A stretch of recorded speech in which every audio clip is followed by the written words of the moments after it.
All right.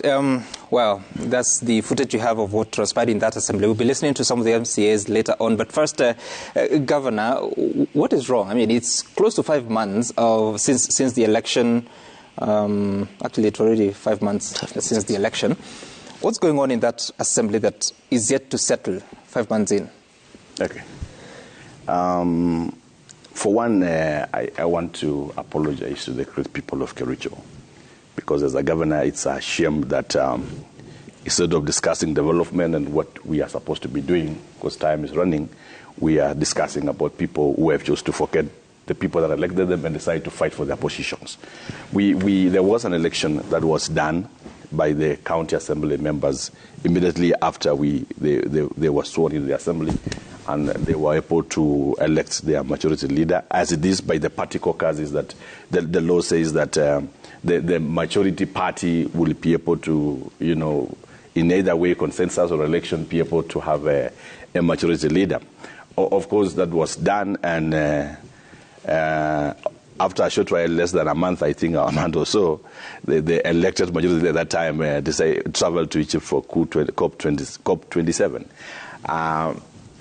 As soon as he was on the plane, I hear some people sat somewhere there, decided that they don't need it anymore, forged some signatures, and even those signatures were forged. They took an affidavit that our signatures were forged. Mm-hmm. And of course, a coup d'etat happened. And while he was away in Egypt, it became the actual mystery in the Bible.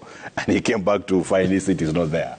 Then from there, the other person who was placed in as the majority had wrangles, because there was a sense of unacceptability from the so-said majority and stuff like that.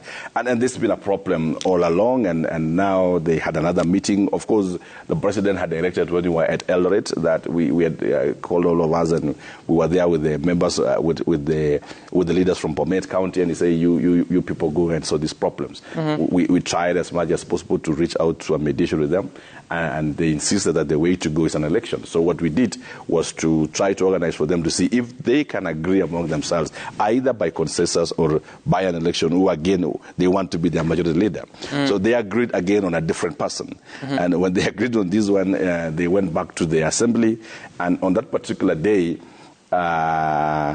for me, that day, I didn't expect the chaos, because I was pushing for the supplementary budget to be approved by the House, because my feelings are there are so many things that we need to be done, and the Assembly has been in wrangles over and over, no single legislation, nothing is happening, and we really wanted the supplementary to go through.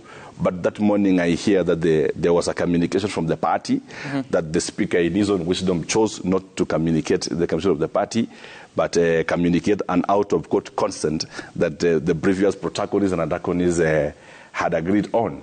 And now there was, at that time on the table, another communication from the party. I wouldn't want to say this, but there's been a struggle for majority leader and the whip. On that day, I hear again that there was unilateral change of sectorial committees in the House. Of course, it shouldn't have gone that bad, because this is a situation where people can sit on the table and negotiate, give and take, that, okay, you be unilateral, what do you mean? Who made the changes? From what the members were struggling, they say that the Speaker, with some group of people close to him, decided to change the committees without going through the selection process, because, we have what you call the select committee in the Assembly. Okay. And so the contest has been about the majority leader in the House. But I would say at this point of time, because I know the party has instigated the processes of discussions with those particular MCAs, but I would say going to the future or looking into this, it also speaks to the maturity of our county assemblies, because we need then, and my thinking that we need to mature our county assemblies more, so that they're able to even negotiate within themselves and be able to accept the best method of accepting who is going to be a leader for them.